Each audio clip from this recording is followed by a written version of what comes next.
नाम था अजामिल। अजामिल की कथा आज सुखदेव स्वामी सुना रहे हैं। अजामिल नाम के पंडित जी थे, कानकुब्ज ब्राह्मण थे, अपने कर्म कांड में सदा निरत रहते थे। एक दिन वेश्या को समागम करते हुए देख लिया तो वेश्या में आसक्ति हो गई। पंडिताई वंडिताई छोड़ दी और वेश्या के साथ रमण करने लगे। अब खाने पीने के धन चाहिए वेश्या को, तो डकैती डालने बहुत बड़े डाकू बन गए।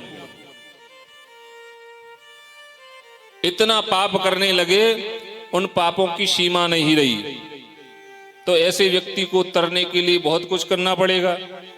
सुखदेव स्वामी कहते देखो, तरने के लिए उसने ज्यादा कुछ नहीं किया। एक दिन संतों की टोली आई, उसके घर जाकर के भिक्षा मांगी, लेकिन अजामिल घर में सो रहा था। उसकी पत्नी ने कहा कि आप चिल्लाइए मत, धीरे से जो भी चाहिए वो मांग लीजिए और अपना बना के खा लीजिए। हमारे हाथ से आप खाओगे तो अच्छा नहीं रहेगा, क्योंकि हम वैश्या हैं। संतों ने कहा सूखा भोजन दे दो। सूखा भोजन बनाकर उन्होंने संतों ने पा लिया। लेकिन संतों ने कहा कि इसके घर का अन्न खाया है, पानी पिया है, तो कुछ न कुछ प्रसाद देना चाहिए इसको। जैसे चलने लगे तो सवेरे ही अजामिल जग के आए। संतों ने कहा बेटा कुछ मांग लो।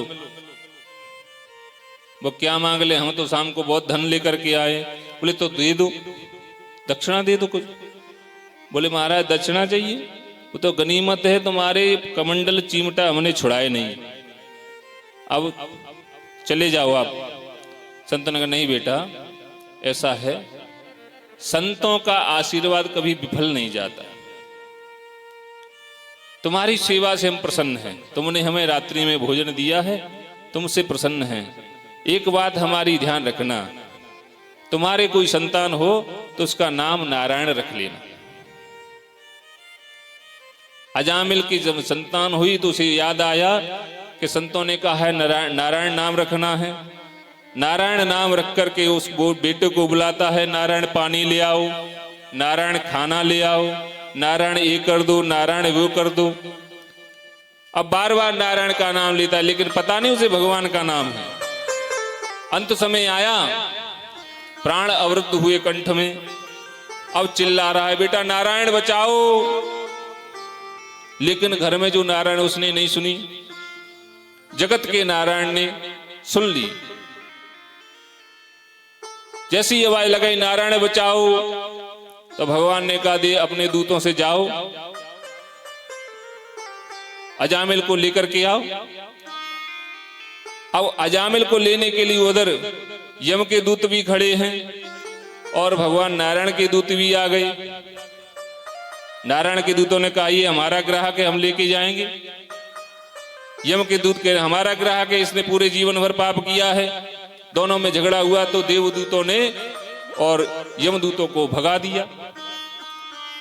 यमदूत अपने यम संयमनीपुरी पहुंचे, वहां जाकर कहा महाराज ले आपकी नौकरी हम नहीं करते, जहां जाओ वहीं पर लोग हमें मारकर भगा देते हैं। बोले क्या हुआ?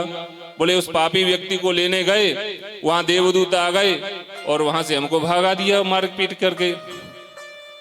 बोले कैसे भगा दिया, क्यों, उसने क्या किया है? बोले जब हम उसके प्राण खींच रहे थे तो नारायण का नाम लेकर चिल्ला रहा। बोले धीरे बोल, क्यों? बोले ये पूरा हमारा जो साम्राज्य खाली हो जाएगा और हमारी नौकरी खतरे में पड़ जाएगी। तुम हमारे नीचे काम करते हो, हम भी किसी के नीचे काम करते हैं।